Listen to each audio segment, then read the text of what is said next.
Halo semuanya, kembali lagi bersama saya Johan di Juna Trading ID. Jadi pada kesempatan video kali ini, ya saya akan bahas kembali untuk update dari pergerakan XAUUSD. Dan pada video kali ini ya, ada sedikit berbeda mappingnya, di mana mapping ini saya rapikan kembali ya, saya bikin kembali mappingnya karena kan mapping yang kemarin itu udah ditembus semua sama si gold ya. Jadi saya coba menyesuaikan kembali dengan pergerakan harga yang ada. Tapi ada beberapa mapping yang nggak saya ubah, ya atau hanya beberapa atau yang hanya sedikit saya geser aja untuk menyesuaikan harganya si XAUUSD ini. Oke, yang pertama itu kita perhatikan dulu di candle daily-nya. Kalau di candle daily ya masih sama seperti video kemarin ya, pada minggu kemarin juga masih sama. Kalau si XAUUSD ini sedang dalam masa downtrend-nya, kita bisa perhatikan ya, XAUUSD cenderung bergerak di area garis ini. Oke, dia sempat breakout di sini ya, dia sempat breakout di sini tapi langsung masuk lagi ke dalam area garisnya. Lalu kalau kita perhatikan beberapa kali pun ya, area si XO ini sempat breakout dari garisnya nih ya, dia sempat breakout, ini dia breakout, tapi dia berhasil untuk naik lagi ke atas, ini naik lagi ke atas, ini naik lagi ke atas. Jadinya garis trendline ini itu udah valid ya. Ketika dia mengenai ini, kalau kita perhatikan juga nih, dia langsung naik ke atas. Lalu yang di atas ini adalah trend line yang berfungsi sebagai resistennya. Jadinya area kuning ini ya, ini udah valid juga. Yang dimana kalau kita perhatikan nih ya, ada 1, 2, 3, 4. Nah, maksimal itu, minimal untuk melihat trend line itu valid atau enggak itu adalah minimal 3 kali ya. Jadi kalau udah 3 kali berarti trend line ini udah valid ya. Jadi hitungannya itu dari sini tuh dia udah valid sebenarnya. Kalau ini disebut dengan trend line. Jadi kalau misalkan baru 2 atau baru 1 ya, itu masih belum dikatakan valid ya. Minimal dia 3 kali memantul di area itu, dia baru bisa dikatakan valid untuk trend line-nya. Lalu karena trendline ini valid, ya maka kita bisa menggunakan trend ini sebagai acuan, yang dimana kalau kita perhatikan si XAUUSD ini sedang downtrend ya. Jadi lagi di sini dia langsung turun, ini juga langsung turun. Jadi kalau kita perhatikan ya, ketika dia sudah menyentuh harga ini ya itu cenderung untuk melakukan penurunan. Lalu di sini kan garis putih ini adalah minor trendnya ya, sedangkan ini untuk primary trendnya. Ya, ini primary trendnya, ini minor trendnya, sama seperti yang ini. Ya, sama seperti garis yang ini.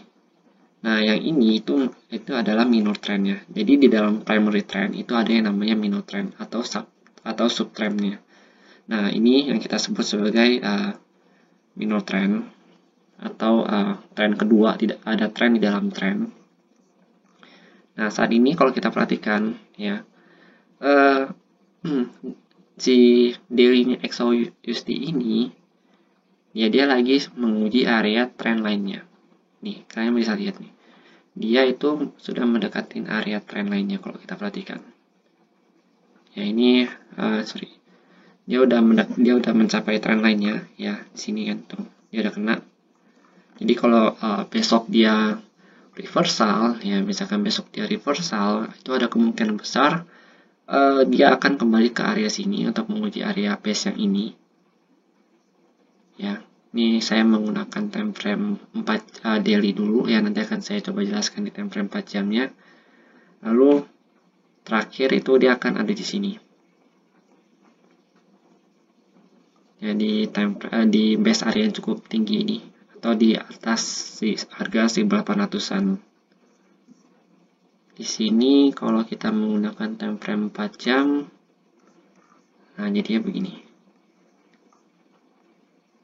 Nah, di sini kita perhatikan ya, kalau misalkan base yang ini itu masih sama seperti yang saya buat pada video sebelumnya ya, pada video minggu kemarin juga masih sama, ini belum saya ubah, hanya saya sedikit geser ke atas saja ya. Jadi di sini kita coba ketik ulang lagi untuk angkanya.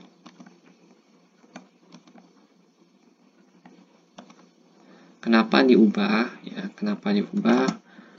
Karena kan harga itu bergerak terus. Jadi kalau misalkan harga udah bergerak dan melanggar mapping yang ada, ya otomatis mappingnya itu sudah tidak berguna.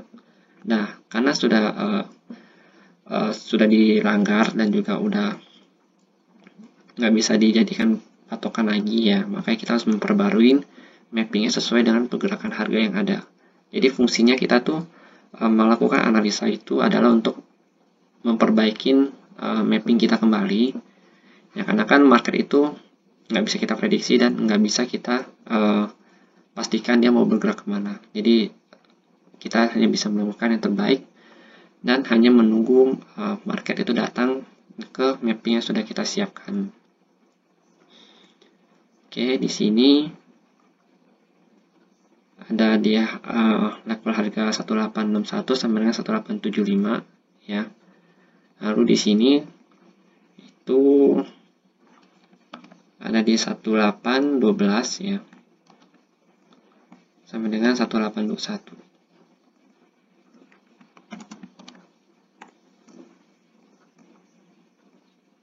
Kenapa ini mappingnya jauh-jauh banget ya? Kenapa saya nggak pakai time frame kecil aja?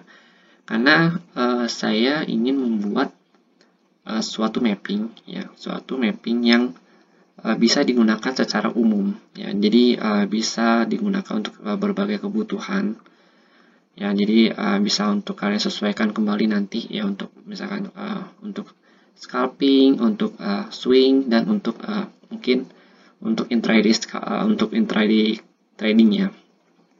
Jadi emang saya sengaja membuat mapping yang dengan time frame besar supaya mapping ini juga bisa menjadi acuan yang lebih akurat untuk kalian melakukan trading. Oke, di sini kita perhatikan ya, di time frame yang 4 jam di area 1812 sampai dengan 1821 itu ada apa nih sebutnya nih? Ya, menurut kalian ini apa? Kalau ini saya sebutnya itu sebagai supply area. Kenapa?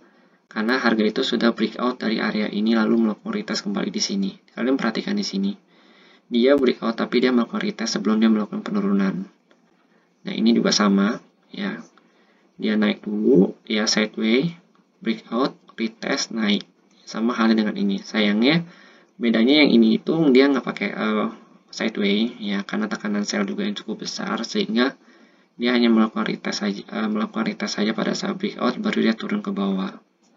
Lalu saat ini kalau kita perhatikan di sini itu harga itu sedang mencoba bertahan di area trend line-nya dia atau mencoba untuk menghormatin minor trend-nya dia. Jadi kalau misalkan dia mau lanjut naik, maka kemungkinan besar dia akan lanjut naik begini lagi ke area 1861 sampai 1875 kalau dia mau naik. Tapi kalau dia nggak mau naik ya, karena juga kalau kita perhatikan area yang support cukup kuatnya juga sudah ditembus ya di area 140, terus 132 ini udah ditembus juga sama dia nih. Di sini kan ada base ya sebenarnya. Ini ada base.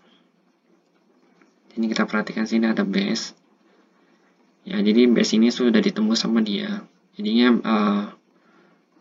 susah lah ini untuk naik kalau saya perhatikan. Karena level 1832 ini kalau kita perhatikan di sini tuh dia tuh area yang cukup kuat ya. Area yang cukup kuat dan kemungkinan besar pun kalau memang dia mau mencoba untuk naik kembali, maka dia akan tertahan di area 1832 ini. Jadi kemungkinan besar akan tertahan di area 1832 ini. Baru dia akan mencoba turun kembali ke bawah di area 1812 sampai dengan 1821-nya.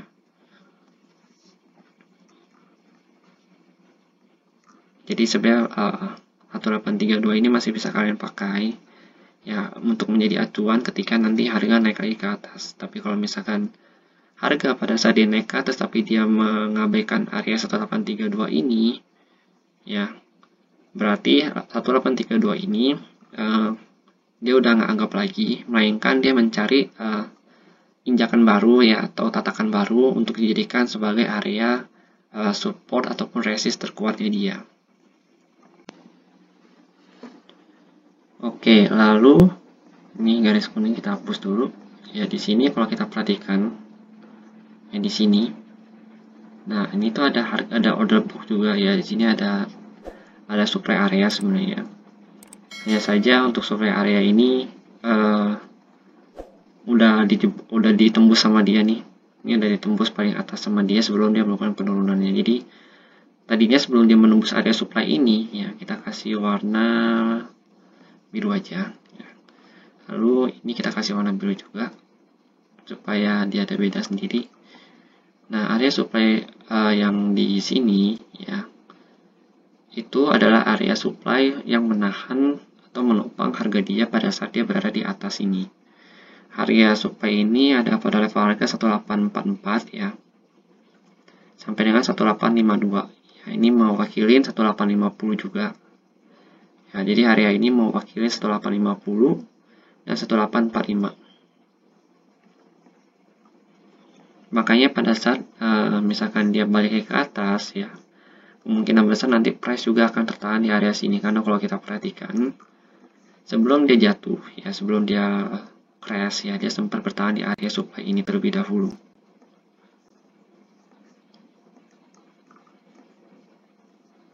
Oke, ini yang 1832-nya. Kita tandain aja.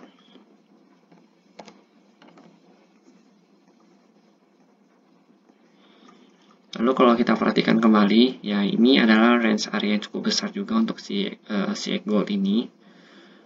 Karena range area ini saya ambil dari range daily. Ya, di sini saya ambil dari range daily-nya. Kenapa? Karena kalau misalkan kita ingin membuat suatu mapping untuk lebih akurat, maka kita akan menggunakan time frame yang lebih besar. Semakin besar time frame yang kita gunakan, maka mapping itu akan semakin akurat. Ya, salah satu contohnya ini. Penurunan dia tertahan di area mapping ini atau di area support ini. Ya, ini adalah area demand-nya yang cukup besar di area mapping. Ini saya ambil di sini nih, di candle hijau ini. Ya, kita tandain dulu. Karena nanti pada ujung-ujungnya, kalau kita menggunakan time frame kecil ini yang akan mengikuti time frame besar. Jadi time frame kecil itu bahasanya hanya bergerak sementara aja. Nanti ujung-ujungnya pergerakan dia akan mengikuti time frame yang besar. Selalu ingatkan itu ya, karena itu memang catatan yang cukup penting. Makanya di grup juga saya jarang menggunakan time frame kecil untuk teman-teman yang trading di grup Juna Trading ID. Selalu saya ingatkan untuk menggunakan time frame yang besar, ya minimal itu 30 menit. Atau misalkan mau scalping lebih cepat itu bisa menggunakan 5 menit dan juga 15 menit, tapi itu setupnya udah berbeda. Ya, setup scalpingnya itu sudah kita sesuaikan dengan base yang ada. Nah, di sini kalau kita lihat lagi, jika besok harga itu dibuka turun atau breakout dari area sini, ya, maka kemungkinan besar dia itu akan ke sini, ke 161, ke 1761.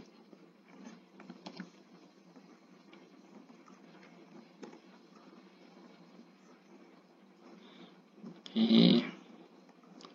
Ya, jadi bisa ke area 1761.99. Sorry, kita ubah ke 1762. 1762.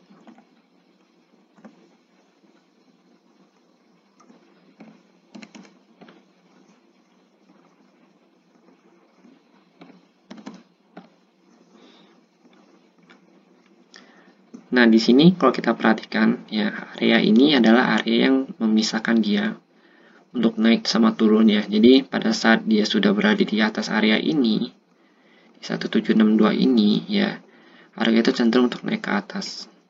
Ini juga tertahan di area sini langsung naik. Lalu yang ini, pada saat dia ada di bawah, dia cenderung untuk melakukan retest kembali ke sini lalu baru naik lagi ke atas.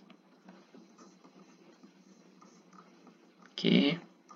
Terus kita buka lagi di mapping 4 jamnya. Nah, di 4 jam ini masih tertahan ya, atau harga itu masih terus turun ke bawah lagi.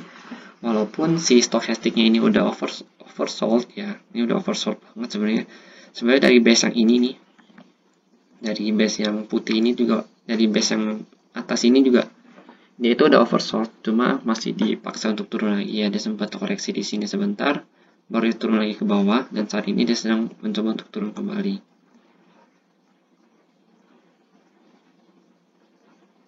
Nah, di sini dia coba untuk menembus trendline-nya. Nanti kalau udah tembus trendline, perkiraan saya itu dia akan begini, naik dikit, baru dia turun ke bawah lagi ke 1762 ini. Lalu nantinya dia akan turun lagi ke base area yang di sini yang di bawah nih. Ini adalah base area daily dia nih, yang di bawah sini nih. Yang merah ini adalah base area 4 jam, lalu yang kuning ini adalah base area daily-nya dia.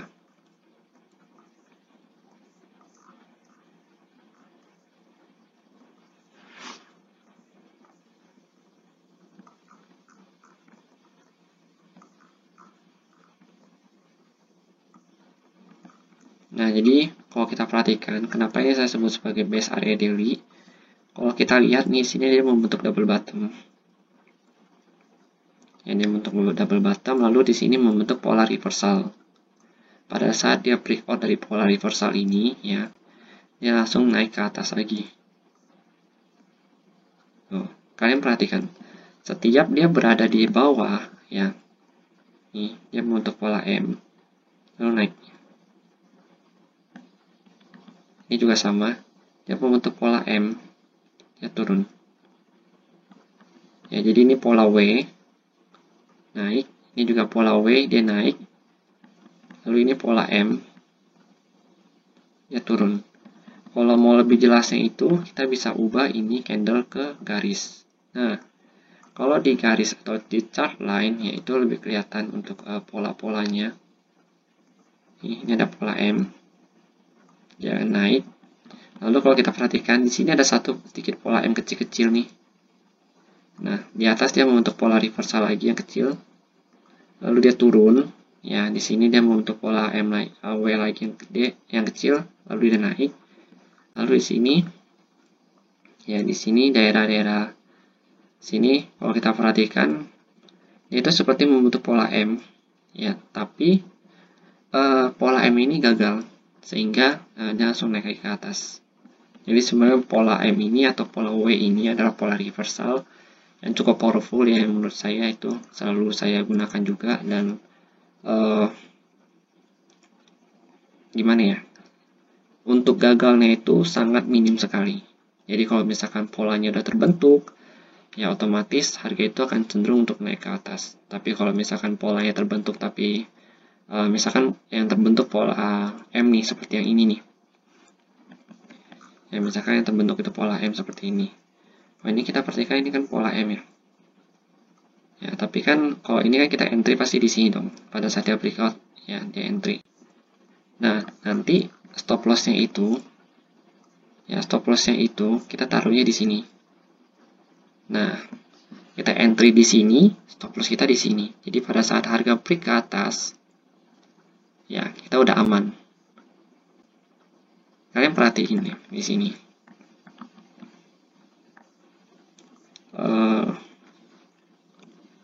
Sini ya, kalian perhatiin. Sini dia ada garis ya. Ada garis, lalu sini ada garis. Nah, garis ini yang kita gunakan untuk melakukan aksi atau take action di sini. Di sini kita open sell. Ya, kita open sell di daerah sini di bawahnya karena polanya juga udah terbentuk. Lalu setelah itu kita bisa melakukan stop loss kita atau menaruh stop loss kita tuh di area sini. Di area resistennya. Karena ini kan double top ya. Double top berarti kan otomatis dia turun dong. Nah, di sini kita open sell, dia udah breakout dari si polanya ini. Nah, di sini tuh sebenarnya kan harga kena trendline nih, trendline kuning ini nih. Nah, makanya harga berbalik. Nah, pada saat harga berbalik, karena ini sudah masuk ke dalam supportnya, ya, dia sudah masuk ke supportnya lagi, ke channel lainnya lagi, otomatis harga itu langsung naik ke atas. Makanya kita harus menggunakan stop loss kita di sini supaya akun kita aman dan equity kita aman. Jadi begitu cara menggunakan polanya. Lalu kalau misalkan kalian bingung cara menentukan pola M-nya ya, atau ini kan kalian bisa lihat juga ini mungkin ini bisa kalian lihat kalau misalkan begini kan, oh ini pola W ini yang terbentuk.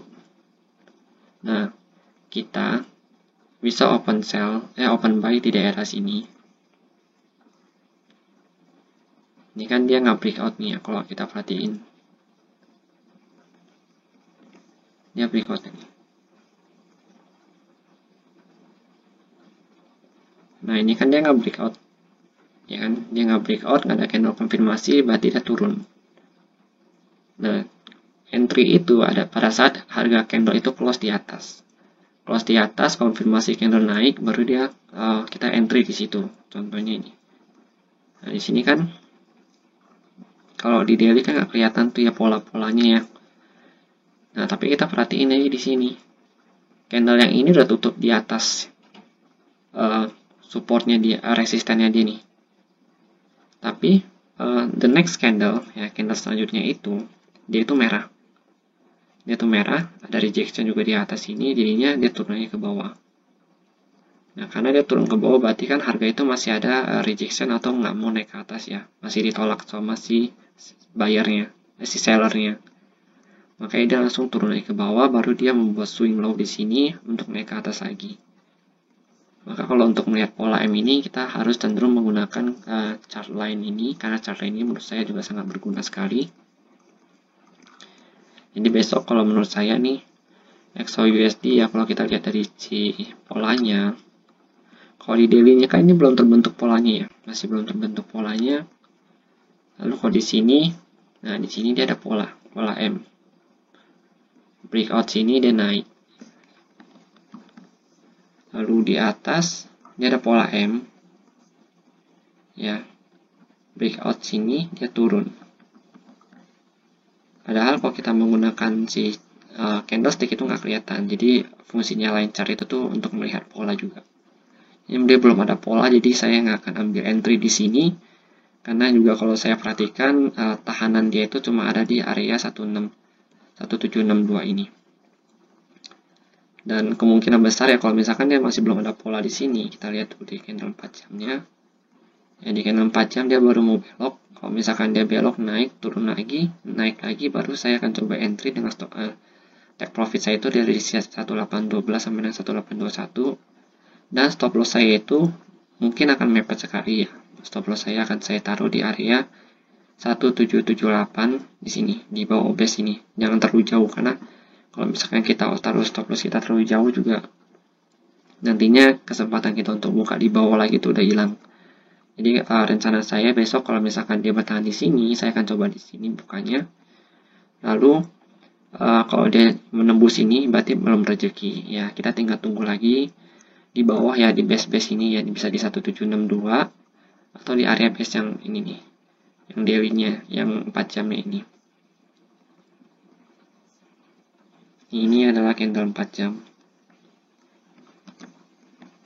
Itu ada di area 1722 sampai dengan 174650. Oke. Jadi bisa tunggu di daerah-daerah sini juga sampai dia ada reversal atau rejection baru kita coba open lagi. Karena area sini juga udah cukup rendah untuk dia dan kalau misalkan masih ditembus juga berarti kita tinggal tunggu aja lagi di trendline-nya ini untuk melakukan rejection kembali atau enggak. Jadi cukup kalian perhatikan aja untuk poin-poin ini dan juga pola ini ya di XAUUSD nanti pagi akan saya coba share mapping ini di Telegram Juna Trading ID. Oke. Terima kasih dan sampai jumpa pada video berikutnya.